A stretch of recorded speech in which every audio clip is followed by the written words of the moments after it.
to ne mogu opisati. I mnogi ljudi koji su ga znali, znaju o čemu govorimo, je bio jedna posebna ličnost, tragična, nažalost. Autor ste knjige Bog i rock'n'roll. Koji je vaš istinski, inicijalni i krucijalni poriv da napišete tu knjigu koja je doživjela čak 6 izdanja? Da. Ali istinski. Pa naravno istinski, da, o tome sam govorio, ali eto, pomenut ću još jednom. Pa naravno da ljubav i taj nezaborav koji gajim prema tom svom pokojnom prijatelju Dušanu Gerziću Geri, koga poznajem tamo negde sa 12 godina, 6. osnovne kad smo se upoznali i bili smo nerazdvojni sve te godine do njegove smrti u njegovoj 39. godini, 1999. godine. Znači, tu neku punoću mladosti smo proveli zajedno.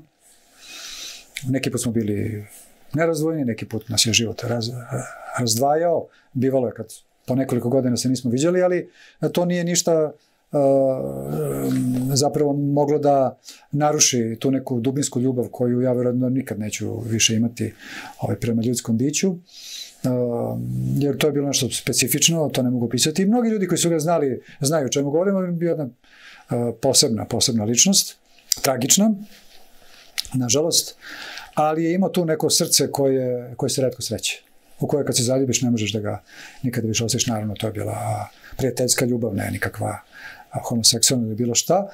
I jednostavno, posle njegove smrti su počele raznorazne priče da kruže od tako nekih crnih priča do nekakvog preuznošenja njegove ličnosti, do nekog kultnog, kako bih rekao, sveca ovih subkulture beogradske u to vreme, što ni jedno ni drugo nije bilo, kako da kažem, na svom mestu. I ja sam jednostavno tugujući za njim, a i za drugima koji su tu bili u tom krugu, a to je bila na prvom mestu grupa Ekaterina Velika, koji su opisani u toj knjizi, i još tako neki glumci, pisci, režiseri, uopšte ljudi iz tog nekog, da kažemo, umetničkog avangardnog kruga Beograda 80-ih, 70-ih i 80-ih i ranih 90-ih, duše ja sam 87. već otišao. Znači, krenulo da se od njega pravi jedna kultna ličnost i tu se vidi opasnost da klinci neki koji su se rodili posle nas i koji su počeli da stasavaju posle nas, da im se on predlaže kao neka paradigma ponašanja, kao nekakav idealan primer. Što sam ja naravno se usprotivio. Jer neko ko je koristio narkotike, neko ko je živo kako ne treba, kao i svi mi naravno, ja ništa nisam bio bolji od njega, daleko od toga, pošto baš zbog toga ja i znam kako je on živeo. Znači ja da sam bio nek sa strane ne bi ni znao. Znači ništa ja sebe ne izdvajam. Znači šta više, ja sam u toj knjizi čak govorio da sam u mnogim stvarima bio još gori. Ali prosto sam video da nije dobro klincima pokazivati da je to, eto tako treba, on je super lik. Nego sam teo da pokažem i drugu stranu medalje, kao što sam i napisao u onom predgovoru, i malo sam ogolio celu tu priču i ta knjiga Bog i rock'n'roll je vrlo onako bolna, vrlo otrežnjujuća, neki put malo razočaravajuća po pitanju svega toga, mnogi su mi zamerili, ali ja sam se usudio to da napišem i uvek sam govorio da bih predupredio da neki klinac misle da je to baš cool, da treba provoditi noći naduvan, izdrogiran po nekim podrumima, u nekim zagušljivim diskotekama i tako od godinama i decenijama urnisati sebe.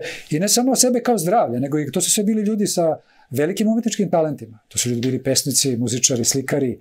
Znači, kamo sreće da je on danas živ. Ja verujem da bi on bio jedan od čuvenih slikara danas, modernih u svetu. Zamislite samo da je kompletna postava Ekaterine Velike da su danas živi. Zamislite kakva bi to muzika danas bila. Naravno, upravo imam pitanje. Znači, u tom kontekstu sam ja hteo da sprečim i da kažem, ljudi, jeste to sve bilo divno, jeste bilo kreativno, jeste bilo zaista avangardno, ali druga strana medalje je loša koja ih je odvela u grob.